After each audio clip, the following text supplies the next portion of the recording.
इसकी वैल्यू बतानी है कितनी है, 4 ऑप्शन दिए हुए हैं। अब यहाँ देखो वैल्यू पुटिंग कर सकते हो बट बहुत ज़्यादा फ्रूटफुल नहीं है। क्यों नहीं है?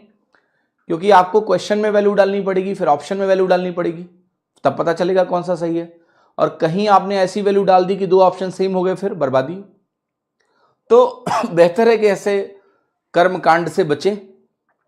ऐसा नहीं कि नहीं रख सकते, मैं फिर से बोल रहा हूं, जैसे आप अगर कहो तो मैं एक वैल्यू बता सकता हूं आपको, थीटा बराबर 15 डिग्री। थीटा बराबर 15 डिग्री पे ये साइन 30 बनेगा, माइनस में -1/2, ये बनेगा प्लस -√3/2, ये वैल्यू आपकी बनेगी +1/2, ये वैल्यू बनेगी +√3/2। अगर थीटा को 15 ले लो, सारे ऑप्शन डिफरेंट हैं, तो थीटा बराबर 15 डिग्री पर हम रख सकते हैं क्वेश्चन में और सॉल्व कर लेंगे, कंसीडरिंग कि थीटा बराबर 15 पे कोई क्वेश्चन हमारा अनडिफाइंड ना हो रहा हो, जो कि नहीं हो रहा है, कहीं 90 और 0 तो बन नहीं रहा है। तो रख लेते हैं 15 डिग्री, तो आएगा cos 75। अब ये है कि cot 75 की वैल्यू आपको याद होनी चाहिए। मुझे नहीं पता कि आपको याद है कि नहीं है, ठीक है। अगर cot 75 याद है तो कर सकते हो आप। tan 15 के बराबर होगा, वो 2 - √3 के बराबर होता है। ये बनेगा 4 cos 60 into cot 75 minus cot 45। अब ये ट्राइंगल अगर आपको याद है तब तो आप कर पाएंगे इस सवाल को। यह 15, यह मान लिया 75, तो यहां होता है 2 - √3 और ये हो जाता है 1, ठीक है। 2 - √3 बनता है यहां पर, और यहां पर वैल्यू बनती है 1, और यहां पर आपकी वैल्यू क्या बनती है, किसी को याद है? ठीक है। एक्चुअली होता क्या है, एक्चुअल ट्राइंगल ऐसा होता है, मतलब साइड रेशियो में √3 - 1, यहां बनता है √3 + 1, और यहां बनता है 2√2। लेकिन अगर आप √3 + 1 से डिवाइड कर दें, √3 + 1 से डिवाइड करेंगे तो ये वैल्यू आपकी कन्वर्ट हो जाएगी 2 - √3 में रेशनलाइज करने पे। और जब ये √3 + 1 से डिवाइड होता है और आप इसको रेशनलाइज करते हो तो ये √2 × √3 - 1 बन जाता है। सो यहां से आपको पता चलेगा cot 75 की वैल्यू अगर आपको लिखनी हो तो ये 2 - √3 है, tan 15 के ही बराबर होती है। तो ये अगर पता है तो आप कहोगे 2 - √3 बनेगा, +1 बनेगा, डिवाइडेड बाई 4 × 1/2 बनेगा, into √3 - 1 - 1। That's your final form.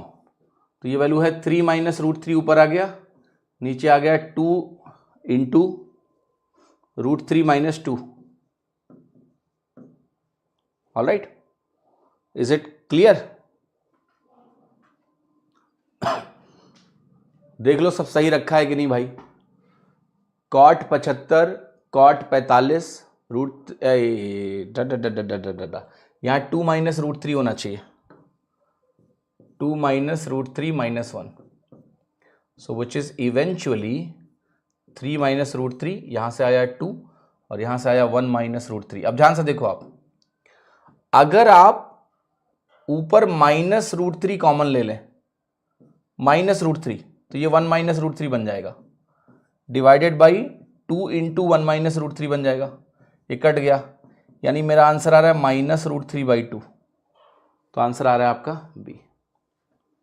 So 15 degree रखा जा सकता है और 15 डिग्री रख के हम इस सवाल को हल कर सकते हैं, लेकिन only advantage here you have is कि ऑप्शन सिंपलर थे, 2 theta 2 theta 2 theta 2 theta.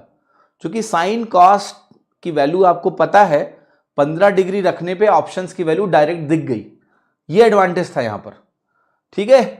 Plus 15 degree रखने पे मुझे 75 डिग्री की वैल्यू याद होनी चाहिए, अगर याद है तो आप ऐसे लगा सकते हो, अगर नहीं याद है तो क्या करना पड़ेगा, आपको इस सवाल को कॉस और साइन में तोड़ना पड़ेगा।